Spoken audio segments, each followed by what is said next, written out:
नमस्कार, हजुरलाई सिक्किम क्रोनिकलमा स्वागत छ र आज म हजुरलाई गान्तोकमा स्थित न्यू एसटिएनएम अस्पतालको कार्डियोलोजी डिपार्टमेन्टमा लिएर आइपुगेको छु र जुन चाहिँ यो एसटिएनएम अस्पतालको कार्डियोलोजी डिपार्टमेन्ट छ र यसमा जुन चाहिँ यो इलेक्ट्रोफिजियोलोजिकल स्टडी एन्ड रेडियो फ्रिक्वेन्सी एब्लेसन जुन चाहिँ यो छ, यो सेन्टर नर्थ इस्टमा यो सेकेन्ड सेन्टर हो जुन चाहिँ एसटिएनएम अस्पतालमा छ र नर्थ इस्टमा अर्को जग्गा चाहिँ शिलङमा छ भने जुन चाहिँ यो एसटिएनएम अस्पतालमा जुन चाहिँ यो ल्याब छ यो चाहिँ सेकेन्ड नर्थ इस्ट भरिमा सेकेन्ड सेन्टर हो र आज यहाँनिर डाक्टर टीएस क्लियर जो पद्मभूषण अवार्डी हुनुहुन्छ, जो इन्टरनेसनल कार्डियोलोजिस्ट एन्ड इलेक्ट्रोफिजियोलोजिस्ट हुनुहुन्छ, उहाँको तत्वावधानमा आज यहाँनिर जति पनि मानिसहरू हुनुहुन्छ जो हार्ट जो चाहिँ हृदय रोगले पीडित हुनुहुन्छ उहाँहरू जुन चाहिँ एबनर्मल हार्ट रिदम छ यसको यहाँनिर करेक्सन एन्ड जुन चाहिँ हार्टको एबनर्मलिटिज छ यसको करेक्सन गर्ने यहाँनिर ट्रिटमेन्ट चलिरहेको छ र यसभन्दा अघि पनि जुन चाहिँ यो एसटिएनएम अस्पतालको कार्डियोलोजी डिपार्टमेन्टमा यस्तो खालको ट्रिटमेन्ट जुन चाहिँ 50 भन्दा बेसी मानिसहरूलाई यो ट्रिटमेन्ट गरिसक्नु भएको छ भने यहाँनिर आज भने चाहिँ जुन चाहिँ doctor TS Kler Padma Bhushan awardee हुनुहुन्छ, जो इन्टरनेसनल कार्डियोलोजिस्ट एन्ड इलेक्ट्रोफिजियोलोजिस्ट हुनुहुन्छ, उहाँको तत्वावधानमा आज यहाँनिर 14 हृदय रोग जुन चाहिँ मानिसहरू हुनुहुन्छ उहाँहरूको ट्रिटमेन्ट चलिरहेको छ र यसै सन्दर्भमा हामीले Padma Bhushan awardee doctor TS Kler जो इन्टरनेसनल कार्डियोलोजिस्ट एन्ड इलेक्ट्रोफिजियोलोजिस्ट हुनुहुन्छ उहाँसँग साथै एसटिएनएम अस्पतालका कार्डियोलोजी डिपार्टमेन्टका एचओटी डाक्टर डीपी राईसँग हामीले कुराकानी गरेका छौँ। हेर्नुहोस् रिपोर्ट। देखिए, जो हार्ट में बहुत तरह की प्रॉब्लम होती हैं। एक प्रॉब्लम होती है हार्ट की रिदम की।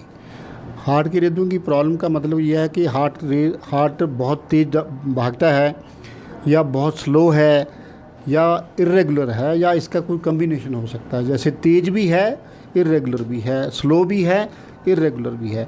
तो हार्ट का जो गति तेज़ होना, स्लो होना, इर्रेगुलर होना, उसको हम बोलते हैं heart rhythm problem.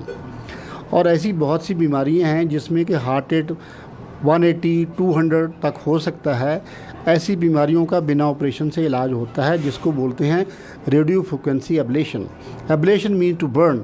Radio frequency इसलिए बोलते हैं कि जो इलेक्ट्रिकल एनर्जी है उसको रेडियो फ्रिक्वेंसी एनर्जी में कन्वर्ट किया जाता है, जो कि हार्ट के लिए सेफ़ है। तो ये खुशी की बात है कि सिक्किम में ये पहली बार जो हार्ट रिदम प्रॉब्लम का इलाज है जो रेडियो फ्रिक्वेंसी के ज़रिए किया जाता है, वो यहाँ डॉक्टर राय की मेहनत से डॉक्टर पाल्टन के साथ मिलके उन्होंने ये डिपार्टमेंट शुरू किया है। और हमारे पास यहाँ अब एसटीएनएम हॉस्पिटल में कंप्लीट इलेक्ट्रोफिजियोलॉजी लैब है, जिसमें कि हार्ट रिदम के मरीज़ों को स्टडी किया जा सकता है, उनका इलाज किया जा सकता है। एबनॉर्मल हार्ट रिदम है, ये किस वजह से होता है, इसका रीज़न क्या है? ये बहुत अच्छा क्वेश्चन पूछा है आपने। ये आमतौर पे क्या होता है, जो हार्ट रिदम में तेज़ होने का कारण है कि हार्ट में अबनॉर्मल सर्किट होते हैं। कई बार ये जमांद्रू होते हैं, जैसे कि ऊपर वाले चेंबर से नीचे वाले चेंबर में बिजली जाने का एक ही रास्ता है। कई बार बचपन से ही दूसरा अनदर रास्ता होता है, एट्रियम और वेंट्रिकल को कनेक्ट करता है, तो फिर ऐसे लोगों का सर्किट बन जाता है। तो हम उसको जो एक्स्ट्रा कनेक्शन है, जिसको कि इंग्लिश में हम WW या एक्सेसरी पाथवे बोलते हैं, उसको बर्न कर देते हैं। अगर बर्न कर देंगे तो फिर वो सर्किट नहीं बनेगा। ये जो इलाज है ये काफ़ी इफ़ेक्टिव है। आलमोस्ट लाइक 98-99% सक्सेस होता है और मरीज़ परमानेंटली ठीक हो जाता है। जो आज एसटिएनएम अस्पताल में जो ये ऑपरेशन हो रहा है, कितना पेशेंट को? हाँ, ये आज हमारे पास 14 पेशेंट हैं जिनका हमने एब्लेशन करना है। तो एक पेशेंट किया है, ये सेकंड पेशेंट हम कर रहे हैं और उम्मीद है कि हम 9 बजे तक रात को कर पाएंगे। सर, जो इस तरह का जो एबनॉर्मल हार्ट रिदम है, ये सिक्किम में कितना केस होगा और रफली ये समझ लो कि अगर 1000 लोग हैं तो 2 या 3 मरीज़ों को ऐसी प्रॉब्लम होती है। 2 या 3% लोगों को हार्ट की तेज़ होना, जिसको हम टैकीकार्डिया कहते हैं। और टैकीकार्डिया भी होते हैं, एक तो ऊपर वाले चेंबर से आते हैं, एक नीचे वाले से आते हैं और एक जंक्शन से आते हैं। तो मोस्टली जो टैकीकार्डिया, जिसको सुप्रावेंट्रिकुलर टैकीकार्डिया कहते हैं, वो नीचे वाले वेंट्रिकल से ऊपर आते हैं और उनका तकरीबन सबका परमानेंट इलाज हो सकता है रेडियो फ्रिक्वेंसी एब्लेशन से। जो अगर टैकीकार्डिया नीचे से आता है, वेंट्रिकल से आता है, अगर हार्ट नॉर्मल हार्ट है एको पे, तो उनका भी रेडियो फ्रिक्वेंसी से इलाज परमानेंट हो जाता है। लेकिन जिन लोगों को नीचे वाले चेंबर से टैकीकार्डिया आता है लेकिन हार्ट में डैमेज है, वो मरीजों का इलाज डिफरेंट तरीके से होता है। उनको हम आईसीडी डालते हैं क्योंकि उनमें सडन डेथ का खतरा रहता है। जो ये एबनॉर्मल हार्ट रिदम है, ये किस एज ग्रुप के जो व्यक्ति है उसको? राइट, ये जो हार्ट रिदम की प्रॉब्लम है ये तो किसी उम्र में भी हो सकती हैं। कई बार बच्चा पैदा होता है तो उस वक्त तो उसका टैकीकार्डिया होता है, लेकिन ये सुप्रावेंट्रिकुलर टैकीकार्डिया वाले पेशेंट ज़्यादा यंग होते हैं, 15 साल, 20 साल, 25 साल, 30 साल, 40 साल, हालांकि किसी उम्र में भी हो सकता है, लेकिन काफ़ी लोग यंग उम्र के होते हैं और उनको बार बार धड़कन होती रहती है, 200 हार्ट रेट हो जाता है।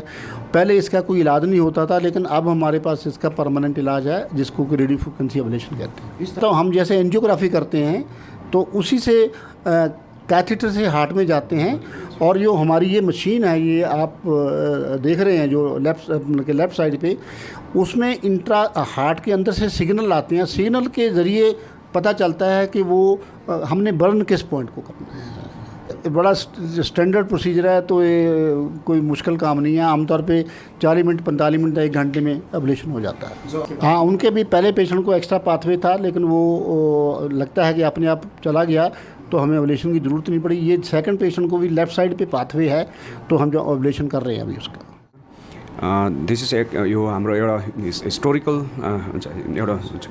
हिस्टोरिकल मुभमेन्ट भइरहेको छ हाम्रो एसटिएनएममा, कार्डियोलोजी डिपार्टमेन्टमा। यो हाम्रोमा एउटा ल्याब होइन, एउटा ड्रिम ल्याब थियो, electrophysical study and radio frequency एब्लेसनको लागि। यो हाम्रो नर्थ इस्टमा दिस इज सेकेन्ड सेन्टर। जो फर्स्ट सेन्टर निग्रिम शिलङमा छ, अन्त यो एउटा सेकेन्ड सेन्टर हो जहाँ हामीले यो ल्याब इस्टाब्लिस गर्नु सकेको छौँ।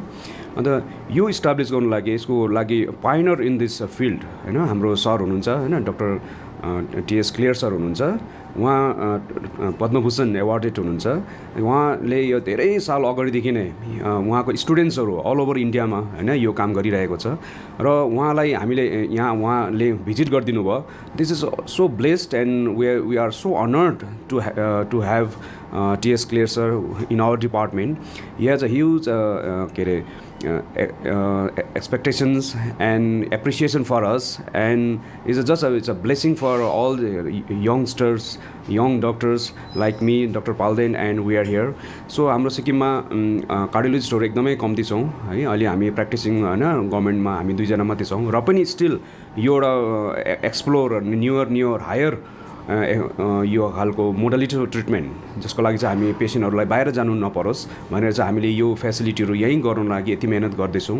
र चाहिँ यो फिल्डमा हामीले धेरै सिक्नु पनि छ, धेरै काम गर्नु छ। त्यही कारणले गर्दा हामी सरहरू जस्तोबाट हामी वी गेट इन्स्पायर्ड भएर उहाँहरूको एउटा मार्गदर्शनमा हामी यो कुरो फिल्डमा गर्दै जाँदैछौँ। अहिलेसम्म हामीले यो हाम्रो कार्डियोलोजी डिपार्टमेन्टमा 50वटा जस्तो यो हालमा अपरेसन गरिसकेको छौँ। स्टिल आज पनि हामी धेरै केसेसहरू छ, र चाहिँ यसमा एक्सपर्ट एउटा फिल्ड अफ इन्टरभेन्सनल कार्डियोलोजी भन्छ, द्याट इज फिजियोलोजिस्ट भन्छ। यसको लागि एउटा specialise training end field of हुन्छ, त्यो फिल्डमा चाहिँ यहाँ सरहरू पाइनर इन दिस फिल्ड हुनुहुन्छ। All over renowned all over India and all over वर्ल्डमा उहाँहरूको धेरै टेक्निक एन्ड यसमा इनोभेसन्सहरू छ। उहाँहरूले त योभन्दा अझ हायर मोडलमा है 3D एब्लेसन कार्टोहरूमा उहाँले काम गर्नुहुन्छ, र चाहिँ उहाँको यहाँ आइदिनु र चाहिँ हामीलाई दिस ब्लेसिङ एन्ड इन्करेजमेन्ट दिनु is we are so blessed and we are so happy.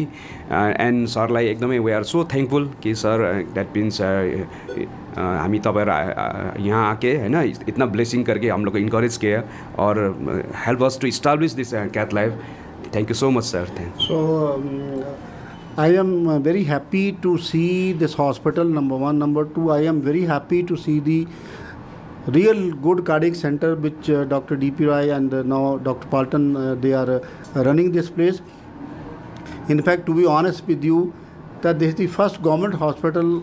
It doesn't look like a government hospital, and I'm highly impressed with the work these people are doing. And I assure you, all of you, the people of Sikkim, that we will continue to support the program created by these people in cardiology, all aspects of, not only in cardiac electrophysiology, what in interventional cardiology and even in cardiac surgery, we will support them to make the program one of the best in the country.